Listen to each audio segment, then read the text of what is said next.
The annual Chin family barbecue was my least favorite day of the year. At 32, I was the only unmarried woman in 3 generations and they never let me forget it. While my cousins showed off engagement rings and baby photos, I sat quietly checking emails and ignoring the pitying glances. My sister Emma was the golden child. Married at 24, 2 kids by 28, perfect suburban home. She worked part-time at a nonprofit while I'd spent 5 years building what everyone called my computer hobby. Sophia, when are you giving me grandchildren? Mom asked loudly. Emma's blessed us with 2 beautiful babies and you're still playing with computers. Emma smirked from her lawn chair. Mom, Sophia's too busy coding to think about real life. She probably talks to her laptop more than humans. The family erupted in knowing laughter. What was that about coding? Aunt Linda called out. Emma stood up dramatically. She's been saying for years her little app will make her rich. Still waiting. She walked over, voice dropping to a theatrical whisper that reached every corner. Face it, sophomore. You're 32, single, living in that tiny apartment because you spent everything on a pipe dream. Time for a real job and a real man. The family murmured agreement.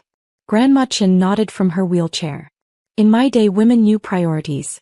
Family first. For 5 years I'd endured this speech. They didn't understand my little app was actually a revolutionary AI cybersecurity platform with contracts spanning major banks, healthcare systems and government agencies. The NDAs were ironclad and honestly I'd grown tired of defending myself. She's hopeless, Emma continued. Still single and coding at 32. What kind of life is that? Look around, Sophia. Family, love, stability. Not some fantasy about becoming a tech billionaire. Dad turned from the grill. Emma's right. He's got life figured out. Children, husband, home. That's success. I pulled out my phone, pretending to check messages while reviewing final IPO documents my lawyers had sent that morning. Tomorrow would change everything. Put that phone away, Mom scolded. This is family time. Though since you don't have a family you wouldn't understand. Emma laughed. She probably has a dating app open, desperately swiping. More family laughter as my teenage cousin filmed for TikTok. Uncle Frank ambled over, beer in hand. What's the commotion? Trying to talk sense into Sophia, Emma explained. Help her understand this tech thing isn't going anywhere. Uncle Frank nodded. Tech bubble's gonna burst. Listen to your sister, Sophia. Emma's got the right idea. Stability, family values, a good man. I can take care of myself, I said quietly. Emma rolled her eyes. With what money? That up. Sophia, you're not Mark Zuckerberg. You're just a single woman who's been playing computer games instead of building a real life. Uncle Frank gestured emphatically. Women in tech isn't natural. Men understand technology. Women are nurturers. That's your strength, Sophia.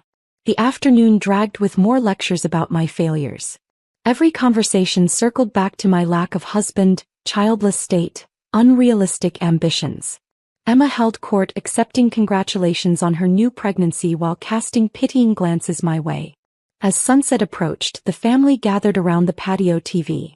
Uncle Frank claimed the remote, flipping channels when financial news appeared. Usually he'd skip it, but something caught his attention. The Nasdaq bell was ringing, massive numbers on the ticker. Holy cow, Uncle Frank muttered, turning up volume. Look at this IPO. Some tech company went public for $50 billion. Emma looked up. $50 billion? Impossible. Tech companies don't make real money. The reporter's voice filled the patio. In a stunning debut, CyberShield Technologies, founded by entrepreneur Sophia Chin, completed the largest tech IPO in 5 years. Trading opened at $200 per share, valuing the company at $50 billion and making Chin one of the youngest female billionaires in history. Complete silence.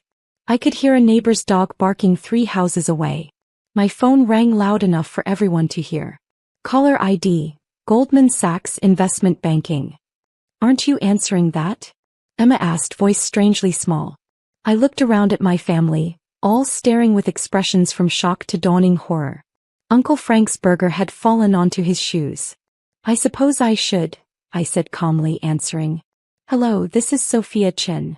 The family watched in stunned silence as I discussed stock prices, market caps, and media requests. When I hung up, the silence stretched uncomfortably. That was Mom started then stopped.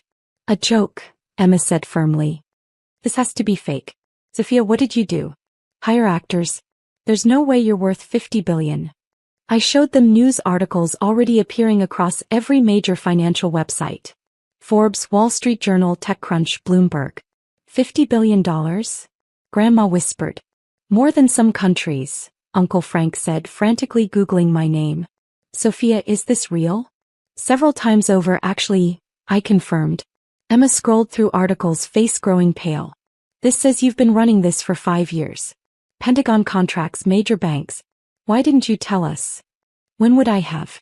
Between lectures about finding a husband, during speeches about wasting my life. While you explained I was playing games. Dad set down his spatula. If we'd known, you'd have treated me differently? That's exactly why I didn't tell you. Emma stared at her phone. It says you donated 20 million to cybersecurity education last year. 20 million. More than your entire family made this past decade combined, I said quietly. But please don't let that stop you from explaining what really matters. Mom launched into damage control. Sweetheart, we've always supported your dreams. We just wanted you to be practical. By calling my life's work a hobby? Telling everyone I was delusional. Emma walked over, expression mixing shame and desperation. I'm sorry. We didn't know. We were worried. No. You were embarrassed by me. You wanted me to fit your idea of what a woman should be. My phone rang again, my assistant about morning interviews. As I confirmed appearances on 3 networks and Fortune's cover shoot, I watched panic spread across my family's faces. We're family, Emma tried. Blood is thicker than water. Loving someone means supporting their dreams, not mocking them. It means celebrating successes, not tearing them down. I picked up my purse and headed for the gate. Enjoy your barbecue. Where are you going? Mom called. To my tiny downtown apartment, the 5,000 square foot penthouse I bought with money from my computer hobby. At the gate I turned back. Next time you lecture someone about what really matters, make sure you're not talking to someone more successful than everyone here combined. I left them standing in stunned silence, surrounded by the debris of their assumptions. As I drove away in my Tesla, another purchase they'd mocked as impractical, I felt lighter than I had in years.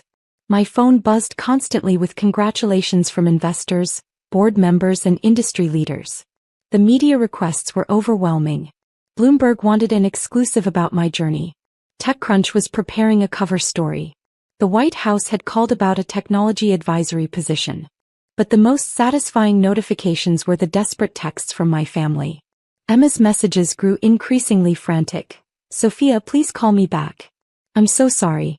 We need to talk. Family is everything. Mom left tearful voicemails about misunderstandings and being so proud. Uncle Frank attempted to pitch me on a real estate investment opportunity within hours of the revelation.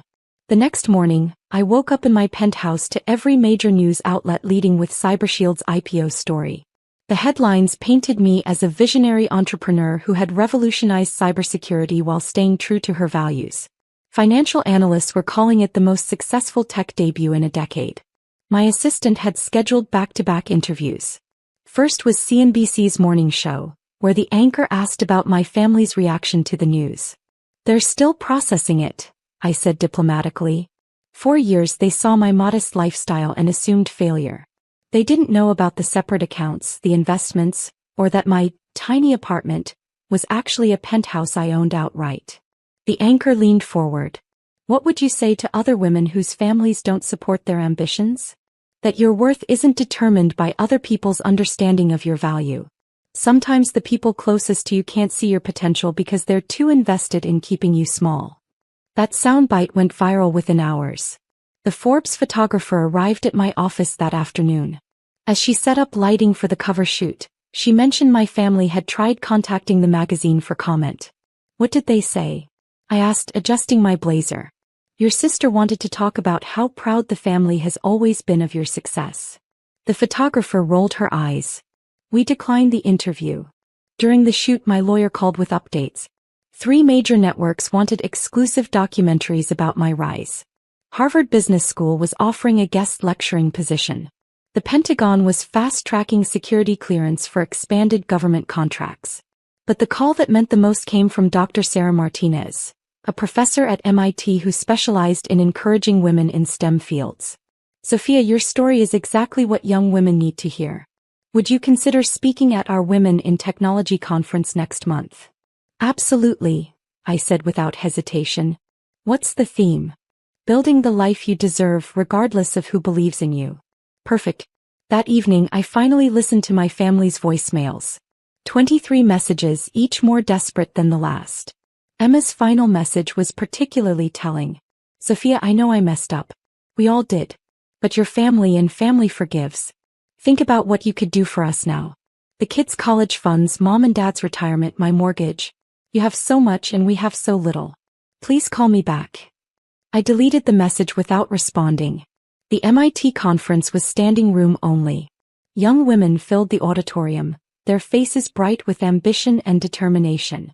I told them my story, the family barbecue, the dismissive comments, the moment everything changed. Your dreams don't need anyone else's approval, I concluded. Sometimes the people who should support you the most will be the ones trying hardest to hold you back. Build anyway. Succeed anyway. And when you do, remember that you owe nothing to people who never believed in you. The standing ovation lasted 5 minutes. Afterward, a young computer science student approached me, tears in her eyes. My parents keep asking when I'm going to find a husband and quit this computer nonsense. Your story gives me hope. Keep coding, I told her. And remember, their lack of vision doesn't define your future. 6 months later, I established the Chin Foundation for Women in Technology with a $500 million endowment.